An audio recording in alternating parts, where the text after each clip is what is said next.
the majority of people will just say, oh, we don't have time to look at a policy, or we don't have time to do a mental health first aid. I just think it's no excuse anymore. We've got the opportunity to be bettering our country and the mental illness in our country if we just all did just a little bit more. Today on Dirty Linen, we're doing something that we seem to be making a bit of a habit of, which is returning to Tasmania to speak to somebody who was an early guest on the show. So in July 2020, way back on episode 16, we chatted to Bianca Welsh, the owner of Stillwater in Launceston, but someone who has such a broad spread of interests and influence over the hospitality industry, particularly around mental health first aid, wellness, and I suppose running a really conscious and intentional business. Bianca, welcome back to Dirty Linen. Hello, thank you very much for having me. Stoked to be back. Yeah, stoked to have you back. So today we're going to focus a little bit on a report that's just been released through Deputy. The report is called, so I just scroll to the top of the 66-page report or whatever it is. It's called The Big Shift, The Changing Landscape of Aussie Hospitality. Have you had a role in this report? No, just very fascinated to see the results. I mean, it was the data from obviously Deputy users from 2019 to 2022. So it's a really decent amount of time. It was 14 million shifts. Yeah. Incredibly. Yeah. So crunching a lot of data. So, yeah, I think there's around 220,000 Australian hospitality workers, have their shifts organised through Deputy. So it's a pretty good spread of data. Before we dig into that, just tell me a little bit about how things are going for you down at Stillwater and in Tassie hospitality. Yeah, thanks. It's going really well, I suppose, in terms of trade, lots of interstate tourists around, a little trickle of international, not much, but you're seeing the odd international tourist. Business is great, like in terms of people want to spend, they want to eat, which is fantastic, they want to stay. We've got 7 boutique rooms on site these days as well, so that's been a really interesting market to see that, I guess, higher end spender that they've got, they really want that experience, that experiential travel is definitely a big demand. We kind of wish we had a much larger hotel, but then that kind of defeats the purpose of being boutique. But I guess it's just the same challenges as per the big cities and even more regional spots than us. We're in Launceston, Tasmania. And that's trying to find staff, the rising costs of everything. Sitting down last month in our partners meeting, as we do every month, and just looking at things going, it's a solid 30% increase across the board of cost of goods. Wage increases are about to come, so there's lots of pressure we feel from that end of the business, but we're very grateful to have so many people coming through the door. So it's just trying to find that balance of wellness for all of us, as from business owner right through to worker. Yeah, it's such an interesting in inverted commas, crunch of factors, isn't it? Where, the report spoke about 42% of employers are planning to increase wages and salaries. And you'd have to assume that's because the market's just so competitive. At the same time, 22% of people are planning to introduce flexible work. So again, I'd say that's, about being an employer of choice. How do you, stay competitive or be even more competitive when it's so hard to balance the books? Yeah, it is. It is the challenge. It's kind of the creativity of COVID is now the creativity to pivot again. And I don't really love that word pivot, but to put our thinking caps on to be innovative is really difficult. The way I write job ads is completely different now, and that's to promote the things that we do in-house that we consider to be best practice around mental health and wellbeing, having rosters in advance, paying above award if we can, the psychological safety and well-being of our staff is something we hold as a high priority. So those job ads now, instead of me just writing what I'm looking for, there's probably, I'd say, almost more than 50% of the job ad is more about what we can provide to that worker. And as the report found as well, those employers who place employee wellbeing and resilience as a priority have higher productivity, 30%, a 3 times greater brand and or product value, and 4 times higher profit. So it is a no-brainer in terms of trying to spend some time and give it attention as to how we can be better in our wellbeing and psychological practices in the workplace. But it's, I guess, finding the time where that's the conundrum. We're all time poor. We do have less people working in the business. So I'd say the majority of business owners are probably doing a lot more on the floor hours, kitchen, front of house, the whole thing. So finding that time to sit down and really consider these practices, because it takes time and effort, it's tricky. It's such a tricky balance to get. Yeah, it is such a tricky balance. And of course, employee and indeed employer well-being isn't something you can just decide to switch on and then suddenly everything's rosy. I mean, given that you have these kinds of job ads that really promote the nurturing environment that you're offering, what kinds of conversations do you tend to have in interviews? Like, do you feel like you're attracting people who are really looking to dig into what you're actually offering, or that have had perhaps negative experiences elsewhere that they want to ensure that they don't replicate? Yes. So I love it, and I'm so proud of us and the team when I get someone in an interview, say, I always ask the question, why would you like to work for us? And when they say, I've heard that you're really good with mental health and stuff like that, it's like music to my ears.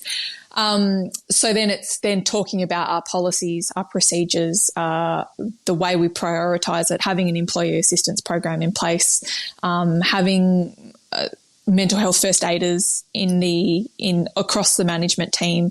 I'd say almost all of our managers would have their mental health first aid, the information that I've got as well, trying to craft a bit of a policy around just having conversations around the workplace.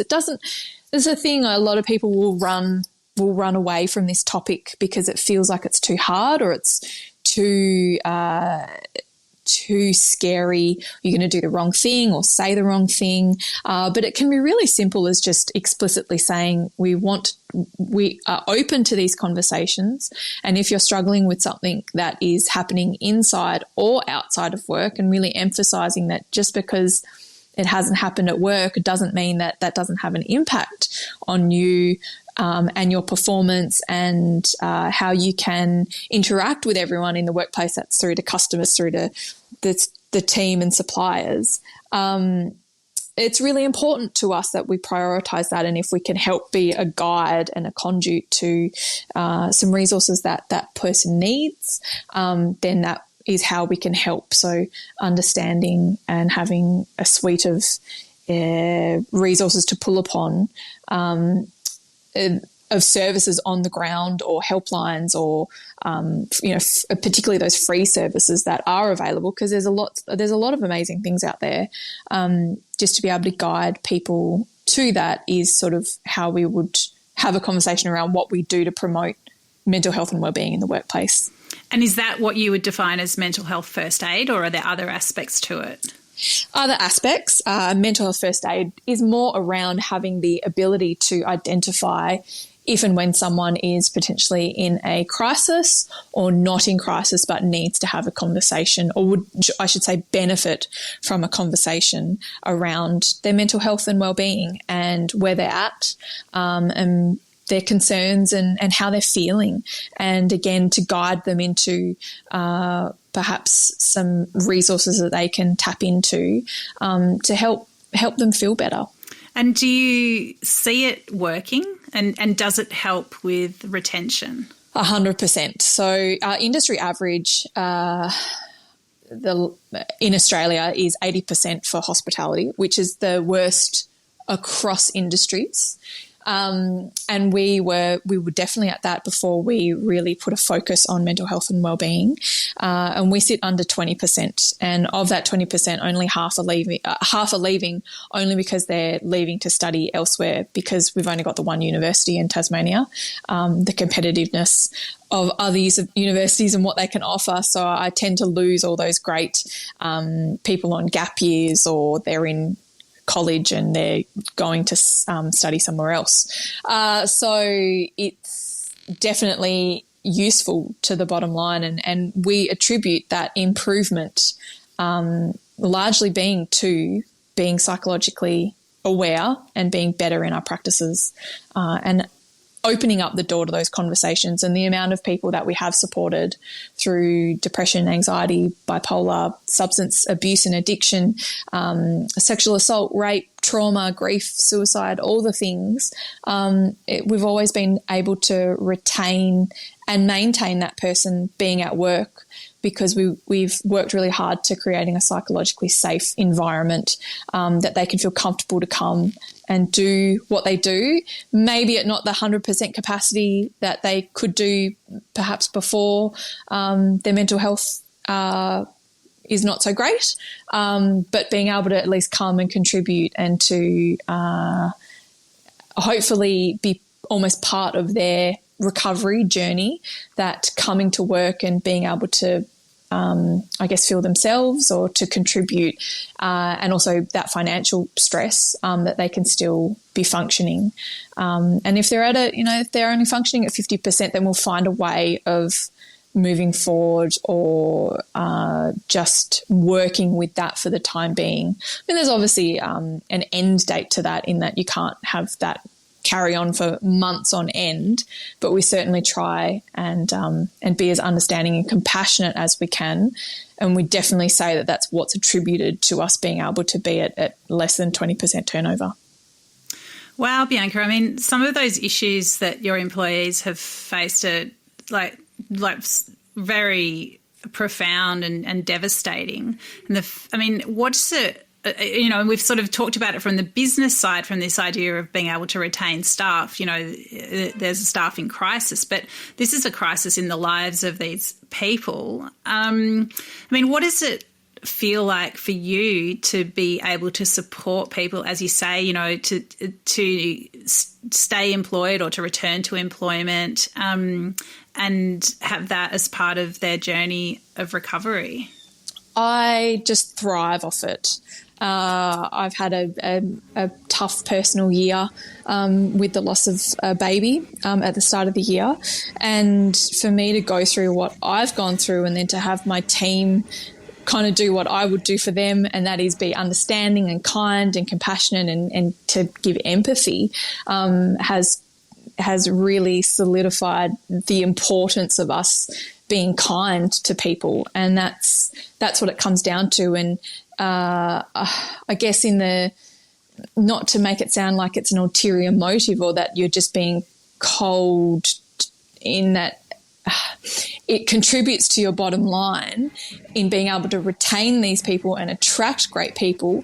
But it's all reciprocal, and it's also intertwined. And the relationships that we've built with people through their toughest of days, and that they either are still with us or stayed with us for years, and then we've still got an amazing relationship with them, makes me love what I do even more. And I'm really proud of that, and to instill that in our team. I hope that we all move around. The industry's transient in that people move around venue to venue over the years, and wanting to have a change. And I hope that they can take that on, what they've learnt with us, and take that to other venues. And it is all really I see it as a big picture piece. I certainly don't see it as just, it's just our venue, and we don't always get it right every time as well. And that's the thing, and that's human beings, and that's relationships, and that's connections and all that sort of stuff. But I see this as a big picture thing, that if we can all be a little bit better, and we can all take practices around and share them with each other, then we can bolster and strengthen the hospitality community even more. And in the post or ongoing pandemic world that we live in, and hospitality copping it almost the hardest, I think it's more important than ever that we work together in being more aware of all these things and how we can understand and support people better. Yeah, wow. And I'm really so sorry to hear about the loss of your baby. Pregnancy loss and miscarriage and stillbirth is still such taboo topics in our society. Yeah. It's really, what a test case for you to have built this environment where these kinds of things could be spoken about, and then to be thrown into a situation yourself where you could benefit from the culture that you created. Absolutely. And I don't say it in a cocky way of like, I know all, but having studied, like I've got a Bachelor of Behavioural Science, I'm a mental health first aid instructor, and I just live and breathe this sort of, mental health and wellness. And I've been really fortunate that I've not had a clinical diagnosis of anything prior to this. So then to go through what we've gone through, it's kind of interesting. I had a friend sort of say that it's almost like you can push the fourth wall, kind of like in Fleabag, how she talks to the camera when she's in the moment and can observe herself. And it's kind of the same for me. I can kind of observe the things I've learned and the things I know about mental health and illness and wellness. And it's kind of a fascinating, it's been awful, and it's still a journey that I'm on, and I probably forever will be, but I do find it really fascinating. And I guess, it's confirmed a lot of my thinking around this topic, but also I'm learning, and I always want to be a lifelong learner, but now I can learn from personal experience, and what those learnings I've taken from, I can try and be even better and communicate to employers and businesses how they can be better around this space, which it comes down to grief and loss, and we all will experience grief and loss at some point in our lives. It's just kind of a matter of when. And hearing, when I talk about my story, and then hearing of other people's stories of perhaps how a workplace has not known how to respond and react, it saddens me. And so we've come so far with talking about mental health and illness in the workplace. We're getting better. There's still a long way to go. But then this is another taboo topic, and a topic that probably a lot of business people don't think is important to know or learn or to incorporate into policies. We've got the opportunity now, I think in the veil of COVID, is to be better at understanding this, because it touches us all. And I think also it really, to me, it speaks of this idea that whatever policies you've got, that's not that you're now done. It's that things always need to be revised and revisited and strengthened. 100%. Yep. Yeah. Yep. Because it's not a box ticked. It's always a constant, and that's the thing with the psychology world, is that research will come out and be updated, and we'll learn more, and we've got things will change, and so we've got to be best practice, and that evolves. And I think we could all say in hospitality, our workplaces look very different from they did 10 years ago, even 5 years ago, even pre-COVID. Our focus on mental health and wellness was definitely not as strong just 3 years ago. So we've really come a long way in those 3 years. But with the three main points from the deputy report talk about widespread burnout and the prolonged stress, the shortage of workers and crisis fatigue. And then it's just all so intertwined with mental health and wellness. And so many business people will just almost go what am I trying to say? They'll just gloss over when you start talking about mental health. But the stats are there, the evidence is there. We've got to turn our attention to it and be better at understanding how can we remedy what is happening now, but then move into a prevention, an early intervention model. So in terms of, I think in our industry for hospitality, we have a unique position and opportunity to be really part of prevention and early intervention into mental illness. We largely employ people under 25. So in Tasmania, that's 41% of our workforce is made up of under 25s. And under 25 is when 75% of people that will go on to develop a mental illness have had their first episode. And so if we can then be better in our businesses to know where to guide people into better practices, into understanding what mental health looks like, and what things that they may need in their life. That could be a professional therapist like counsellor, psychologist, social worker. It could be in how we exercise better, how we sleep better, how we eat better, how we know that there's a telephone line that we can call if we're having a struggle. If we can arm our people with better tools in their toolbox, then hopefully we can look to then be not just on the reactive end of all of these things and be in a prevention model. That would be the ultimate big, hairy, audacious goal, I believe. Well, I mean, I love that because I love this idea that young people could be going into hospitality and coming out of it better equipped, more articulate about these issues. It's really, it's really a service to society that these businesses are now able to offer. It just, it's so positive, and it's really exciting, actually. That's right. And the productivity, I mean, I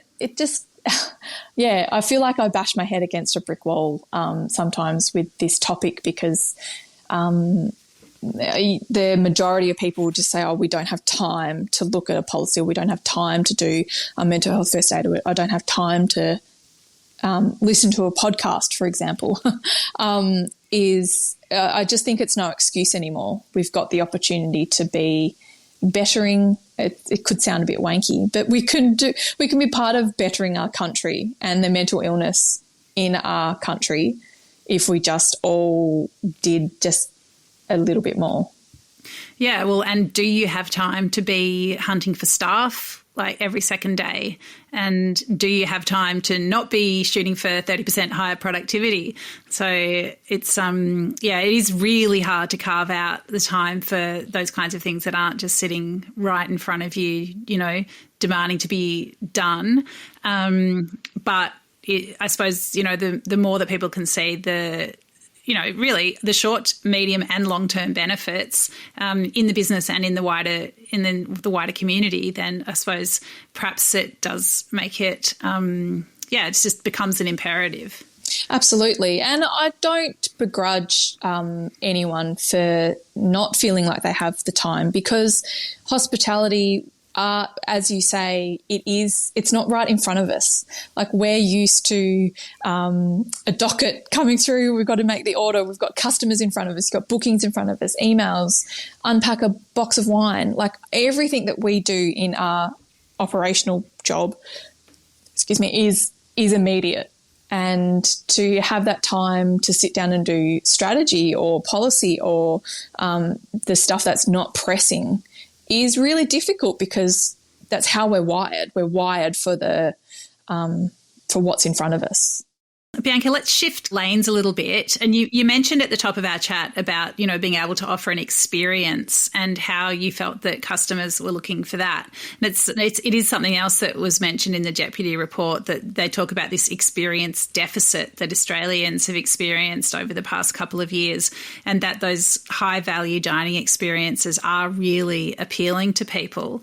I mean, how do you see that? And can you sort of give pointers to other businesses into how, no matter what level their business is at, what kinds of experiences do you think people are even unconsciously looking for?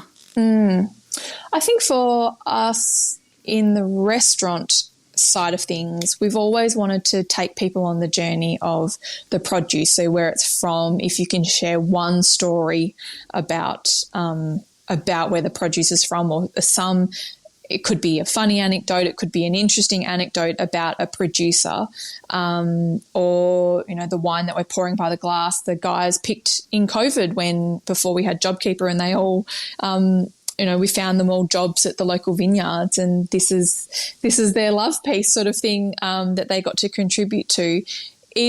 I think we couldn't be easily assume that experience means something like a tour, or like something really, what's the word? Like high input kind of. Yeah, but it doesn't need to be. I think experience in that they've been able to connect. I think that is another thing post-COVID, is that I think experience actually means connection. So that after COVID, and we were disconnected from people in so many ways, we're all now looking for connection, and we hold that as a high priority. And we all understood how much it meant to us to be able to dine out when we weren't allowed to dine out anymore, and to maybe have a bit of banter with your waiter, or just to connect with the person that you're dining with, connect with the food, connect with the chef that you bought their book and you've got it on the kitchen table and you can't cook from it because it's too complex, sort of stuff. Like, we all just want to connect, I think. So not necessarily thinking, it needs to be this high input experience. Yes, we are lucky at Stillwater. We can have people stay. They get the full experience of the room. We deck it all out with local produce. They can go on a tour if they like. They get to wake up and roll downstairs and have breakfast and have dinner the night before and be able to roll upstairs to their bed. But we've only got 7 rooms. And we're a 65-seater dining room, outdoor dining area, wine bar area. We are first and foremost a restaurant.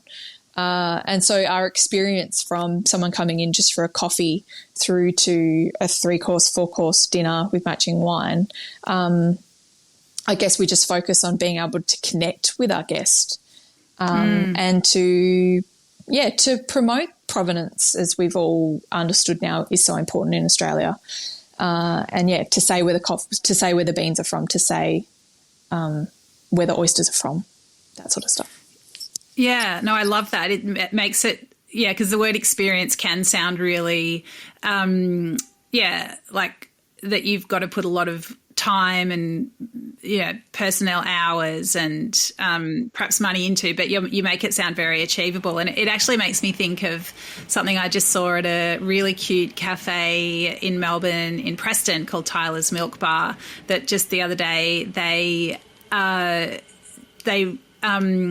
just taped 15 or something vouchers for milkshakes to local lampposts and park benches and whatever it was. And it was just like a cute little treasure hunt, I guess, in the school holidays, that people could go around and find these little tickets and come in to claim their milkshake. You just think that's so nice. Like, the engagement is so great. It's pretty low cost, but high engagement, and just a real sort of community spirit kind of thing. And exactly as you say, like, creates that connection. Yes. We're lucky in Tasmania.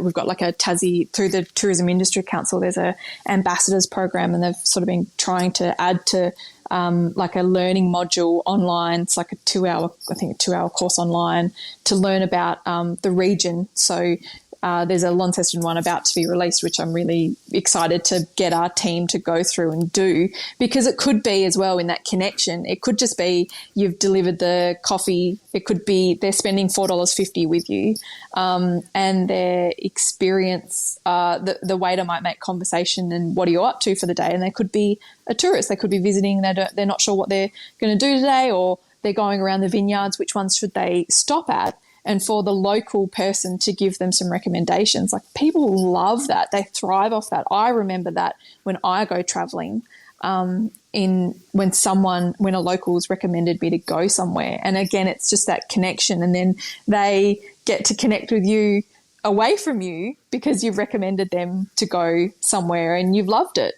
Yeah, that's so true. They carry you in their heart with that. And Bianca, may I be so cheeky as to cross-platform promote the Producers in Launceston podcast series that we made down in your region. And you can tell your customers that there's this ACE podcast series on the Producers podcast, which is chatting to all kinds of Northern Tassie producers, and they can get to know them as they drive around. Yes, absolutely. Absolutely. I will do that. I'll add that. I'll even make a little card maybe for that too, so they can find that easy. Nice one. Let us send you some collateral. Yeah. Bianca, let's finish off with, great to talk more about solutions. Is there anything in terms of government policies that you would like to see that could help, I suppose, with mental health in hospitality and getting more staff in the doors and all that kind of stuff? I mean, the government there's some initiatives that they are funding that probably a lot of people don't know about in terms of mental health and in that prevention, or sort of in the early intervention kind of phase, which is really interesting. There's different agents. There's a sort of a pilot of lots of other things going on in that space. So I think that's bubbling away, which is excellent. But in terms of things that in this report, things like universal childcare, so making it more accessible and affordable. And I know as a mum, we've got a son, he's 6, and it's challenging. And I've got some really amazing, particularly a lot of single parents. I've got quite a few single parents that work for us. And to have better access to childcare would solve a lot of issues, I find. Being able to get a lot of those that cohort back to work if they wanted, of course. But school hours are just so restrictive until they are at school as well. You've got many years where that parents maybe want to get back into work. I think we've got this untapped, and the stats sort of say it, that we've got this untapped market of labour that are just kind of ready and waiting to go. But the childcare is what's holding us back. So I really think that I'd love to see the Labor, and I know that they've kind of hinted that they're going to look at this childcare piece, but I think that's one of the biggest ones, particularly because hospitality can provide that flexible work. We can work around all sorts of different hours and provide a range of options to people that need that flexible time. So if you're, I think that's a really big piece. And I guess I don't know if it's maybe necessarily a government policy, but in workplaces kind of valuing and converting more people to permanent part-time, I think would keep a lot of people in the industry. I know anecdotally over the years you have people that have worked in the industry for almost decades and they don't really understand how sick leave and annual leave works because they've never been offered a permanent part-time role. They don't even know what pro rata means. So perhaps there is a gap there for government to be helping employers do that easier. I think is something that the government can work on. Yeah, no, I think both massive issues, and it would be great to see those conversations pick up momentum and the change that follows. Bianca, so good to catch up with you. Is there anything else that you'd like to say? 93% of Australian workers say emotional and mental wellbeing is as important as pay, and how we can give employers confidence of what that looks like in a way that it's not going to cost them more to have policies and procedures in place. I think there's a long way to go, and that's potentially something that government can assist with as well, in whether it's educational resources or things that are a bit more specific and tailored to business. So there's a lot of stuff that's out there and a lot of amazing organisations that do a lot of things for the individual, but there's not a huge amount out there for a business. And then I think you layer that with hospitality and tourism, almost need a little variation of that, because I think we've got some unique challenges around our shift work and the nature of our work, and the high pressure environment that we do work in. Perhaps there's an opportunity for someone or something to help with that. Because I think a lot of employers out there are running blind as to, they see that stat, but what does that actually mean? Yeah, so almost like some kind of like concierge service to get business owners on track with the kinds of changes they could implement. I mean, is that that's the kind of thing you're thinking? Yes. Yeah. Yep. I think that would be really great. Okay, well, really good to catch up with you. I look forward to joining you at Stillwater for an actual meal before too long. Just love that part of the world. But thanks so much, Bianca. Really great to have you back on Dirty Linen. Thanks for having me. This is Dirty Linen, and I'm Dani Valent. We air the issues that the hospitality industry finds hard to talk about, hearing from different people with unique perspectives. We want to hear from you as well. If you have something that needs to be said about a topic, get in touch so we can include your perspective. Contact us at dirtylinenat.deepintheweeds.com.au or hit us up on Insta at Dirty Linen Podcast. We can't wait to hear from you.